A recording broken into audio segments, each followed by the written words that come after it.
Well, howdy, everybody. This is John Michael. It's the 21st Saturday of Ordinary Time, and today we hear that if you're faithful in little things, you'll be given the great. See, a lot of times we want to do great things for Jesus, but we haven't really allowed Jesus into the little things of our life. Therefore, he doesn't give them to us. See, we wonder, why can't we change the world? It's because we haven't let Jesus change us yet. How come we can't stop abortion? Well, that's because you're still killing people by the way you talk to them.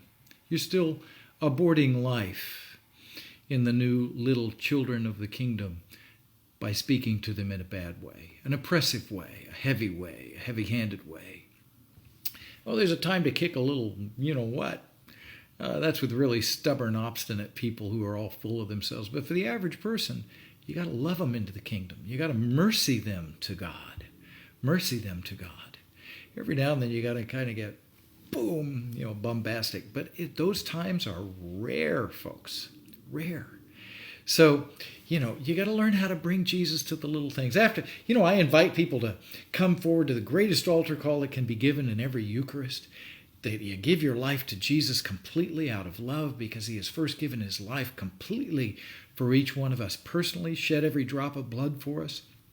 And that gift of Calvary and the resurrection, the ascension, the gift of the Holy Spirit is brought into the now in every Mass. But then after we receive Jesus, we go right back to where we came from. We have to bring the extraordinary back into the ordinary things of life. We have to bring the miracles of God back into the mundane things of life. And I tell them it's tested in the parking lot. I had a guy give me a universal sign. He was so angry with the way I was driving.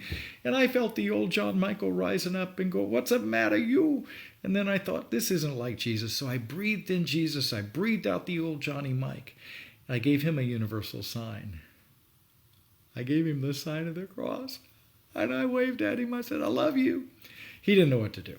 So we have to learn how to bring Jesus into those daily things. See, I bring Jesus when I'm on the road into Love's truck stops, Pilot truck stops. I bring Jesus into the slow angel in front of me in the passing lane in the interstate. I bring Jesus to the hotel desk clerk. Try to bring a little joy into their life. I think that's more important than when I go out on these big platforms and preach. So anyway, bring Jesus, the wonderful things, into the little things of life. Then you'll be given the great. I love you. All things are possible with God.